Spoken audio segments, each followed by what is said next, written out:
I used to think that brass knuckles or knuckle dusters were just an oddity, a collectible, a toy, like nunchucks. There's no data to support the idea that knuckle dusters or brass knuckles could be used in self-defense.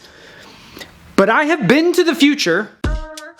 Everyone's familiar with brass knuckles or knuckle dusters, or well, these are plastic. These are actually metal ones that I got on Amazon, and these are shit. These suck.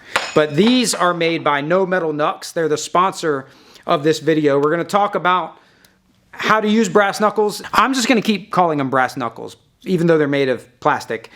And I think knuckle dusters is stupid. Brass knuckles. They're brass knuckles made of plastic. I don't know that these being made out of metal would make them better. Like, that would just make them heavier. And that wouldn't improve how they function as a weapon, because the mass and the weight isn't what you need. It would just make them harder to carry and make you able to carry them in less places than you can carry plastic weapons. Which, carrying weapons into non-permissive environments is a little outside the scope of this video. I have done one on it in the past, but there are scenarios where a good guy can carry a weapon into a place where weapons are not allowed, and they take measures to prevent you from carrying weapons, and you're still the good guy. That is possible. If it applies to you, you'll know it, and if you don't know what they are, then it doesn't apply to you. But maybe you just want plastic weapons because they're lightweight, or because they won't corrode. That's because it won't corrode in the elements. No Metal Knucks makes a super lightweight, rigid plastic knuckle. I am a medium. They sent a small, a medium, a large, and then an extra large. Like, I don't know. Like, if you need this one, I don't think you need these. I'm gonna show you like an actual self-defense technique that you could use to throw the first punch, because I'm about that first punch life. The issue with using something like this is, generally, if you were capable of deploying a weapon, you probably could have gotten away with not using it, particularly if we're talking about a less than lethal, non-lethal situation. Brass knuckles are kind of lethal force. If you hit somebody in the head or face with a hard object, it'd be very easy to make a case that you could do great bodily injury or kill somebody. That's kind of one of my problems with brass knuckles, is they only do a couple of things. They're very limited in what they can do, and none of those are things that I need. Because if it's a non-lethal situation, I could just walk away, and if I need to fight, I can punch. And brass knuckles could potentially inhibit the way you punch and make your strikes lethal when you didn't mean for them to be. Generally, the consensus is that you're supposed to do like grazing shots with them, which are super duper painful and will definitely cut a person to ribbons and draw a lot of blood. Causing a person pain and drawing their blood are not great self-defense strategies. I need to incapacitate them or discourage them. Metal knuckles kind of only do that. You can't scale down the power with them. With plastic knuckles, I feel like you could. And there are scenarios wherein a person is telling you that it's time to fight, and you get to make the first move, and you might even have time to deploy a weapon. You've no doubt seen one of those scenarios where a person's in another person's face saying, "Hit me, hit me." The only person dumber than a guy telling someone to hit him is a dude that's still standing there and not hitting him. You should either be walking away or hitting him. You could potentially make a weapon ready in that scenario and have it just in case, and something like this could be the ticket. The problem is people stand around with their hands in their pockets, just letting someone encroach on their space, letting someone communicate clearly their threat, and they don't take action. That's why they teach police officers to do the interview stance. I've taught before where I like this one. You want to do something natural with your hands so that you can be ready. You don't want to be standing around with your hands in your pockets and ignoring the signs. There's tons of videos where someone clearly was about to hit the person and they just ignored the signs. That's what this interview stance is here. It cuts down on the amount of time to get my hands up like this. If you could do something like this and then, boom, hit somebody with a weapon just like this. Oh, what's this? This is the future of brass knuckles. This is the reason I did this video. Companies send me plastic knuckles all the time. There's a bunch of people that do that. This thing is my new favorite thing. I can have that sitting tucked into my fifth pocket and it just looks like who knows what that is. It's meant to go, I believe, here. I didn't read any instructions or talk to anybody. But I've also had some success using it like this. But what do we actually do with it? Luckily, my life's work has led to this moment, because this is the perfect intersection of combat sports, martial arts, self-defense, and toys. What do boxing, eye pokes, and brass knuckles all have in common? Telegraphing is an issue. I took a course from Craig Douglas, and he taught the eye jab. He teaches how to jab people in the eye. And me and Nate, we're boxers, so we were turning it into a punch. You can't throw a strike without some telegraph. Even a very good boxer with a very good jab still has some telegraph. And Craig made the point that, like, we're sticking a finger in someone's eye, so it doesn't have to have any snap on it. So you remove the snap, and that cuts down on the telegraph. And then the fingers are on the way before we uncoil that hip and that shoulder and really make a proper strike. The fingers are already on the way, and we just put a little oomph behind it and follow it.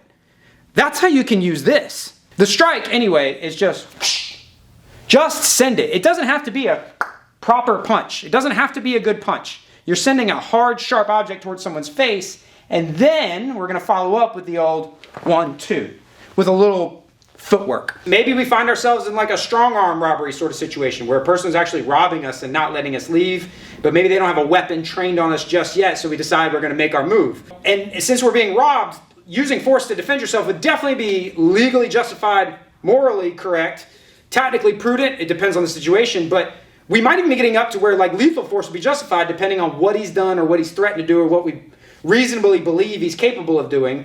But say we're getting robbed and we're going to do our thing where we give up our stuff. You know, here you go, you can have it. The footwork. I was supposed to show you the footwork. The footwork off the initial strike has nothing. I'm going to be pitched forward a little bit. The footwork for the rest is the old bop, bop. As always, I'm a little extra, but that's from the boxing training. So we've taken the non-telegraph of the eye poke from self-defense courses, which, by the way, after we did that, we started incorporating that in our jab training, and Nate's jab got a lot better. We started doing a no telegraph, like no pop, no rotation jab to just touch to set up other strikes. So if we do that from the rear hand, it looks like this. You go boom, and then bop, bop. You could, if you have a problem with that, with the little hover step thing that we do, it could also be boom, step 1, step 2. You could actually step on each punch. Harder than it looks for non-boxers, right? Or it might look the same to you. I'll go slow. Boom, bop, bop, or boom, bop.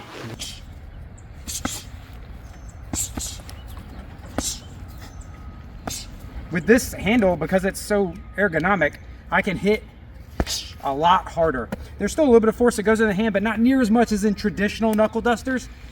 So you can throw proper straight shots, like real hard punches, but you could also do the grazing shots, the quick shots. Footwork is key, and that technique, the old 1-2, would work with or without something in your hand. But having something in your hand on that initial hit is really going to bite into that person. And you're really going to get that favorable reaction so you could follow up to go boom, boom. But this boom is the problem, because now we are talking about lethal force. I think this is not. I could definitely make a case that I just was knocking on him.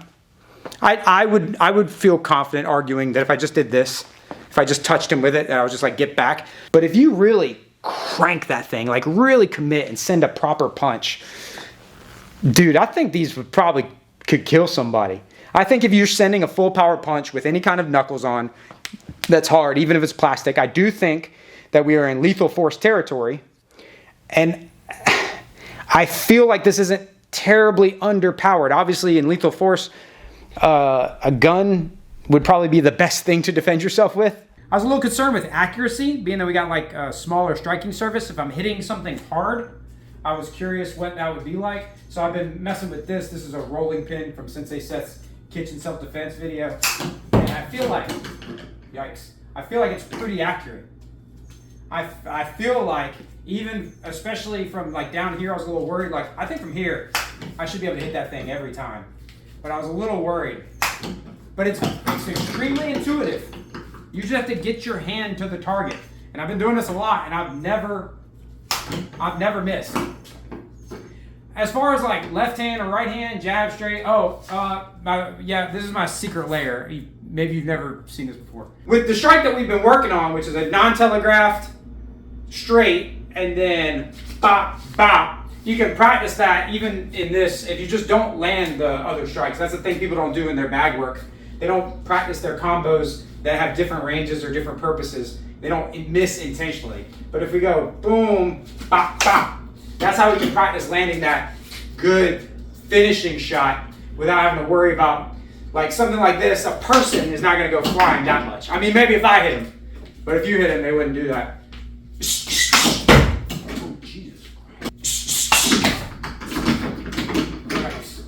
I guess I should be practicing my.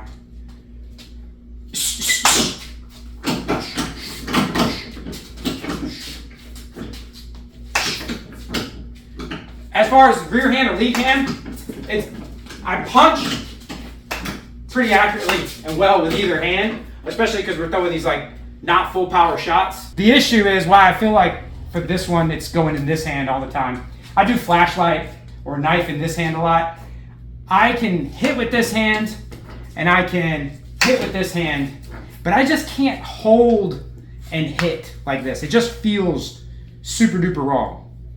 Holding and hitting like this, I guess maybe it's just too many years of doing UFC. But I want to know like what happens when you really hit somebody with them.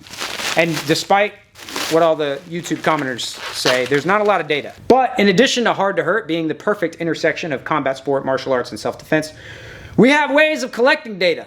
And since it doesn't hurt as much, I feel like I'll be able to really commit to a strike. Like I'm gonna try to put my fist through this skull. Whereas in the past, because of the thin metal, crappy knuckles, and I didn't have as much training and practice and experience with them, I wasn't really willing to commit to the strikes. I was sort of like pumping the brakes, and that ends up getting you hurt. I feel confident that I'm gonna be able to plow through this guy. But Mr. Owl, how many licks does it take to get to the center of a Tootsie Pop?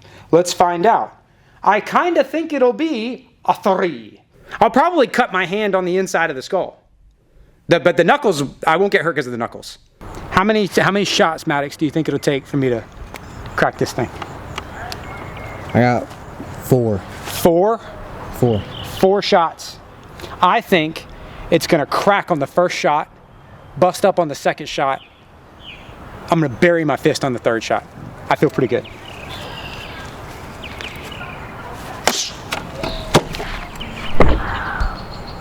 Nothing, man. A 2, a 3.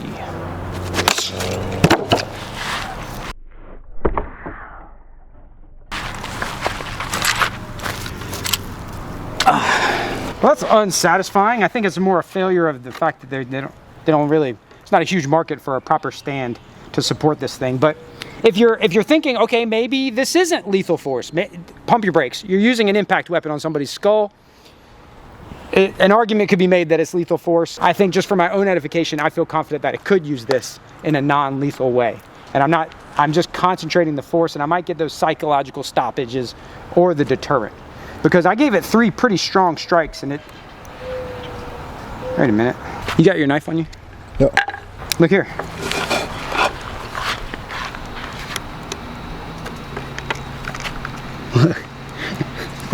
I thought this was not going to be satisfying. Oh, yeah. So maybe the difference is the metal ones cut the guy to ribbons.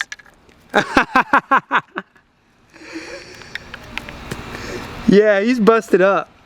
That's broken. That's not supposed to do that.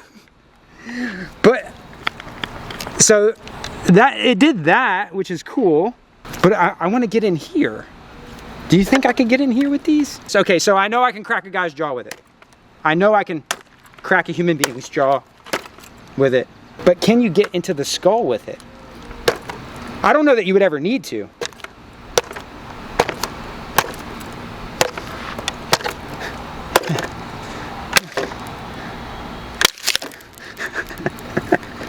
Holding and hitting.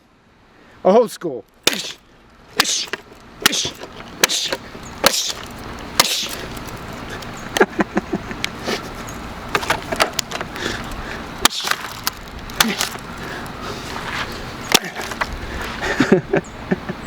This is not, hey, the video's over, by the way. Yeah, I think that these are a viable self-defense option. I think they're ergonomic. I think they're inexpensive. I think they're effective. I think it's great, but I'm gonna bash this thing. Ow.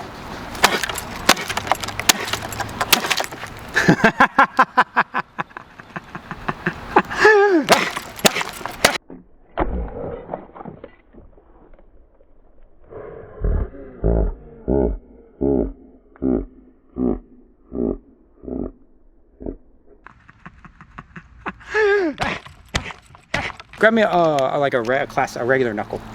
Obviously, you're not supposed to really throw real punches like this. They say you're supposed to like do that.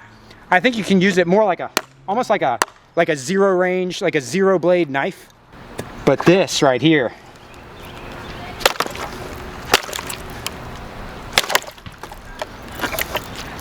I don't know when you would need to do this, but it's good to know that you could. So that's what it looks like the next day. When you put your fist through a skull, the fragments will cut your hand up.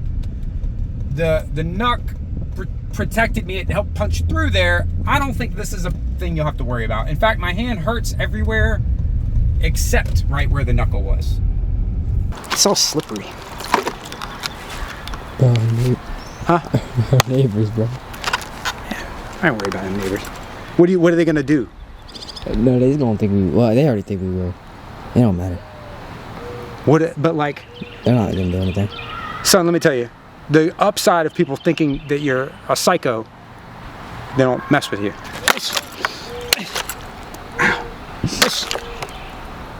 Hi guys. Hey Dennis. Good to see you. How are you? Good.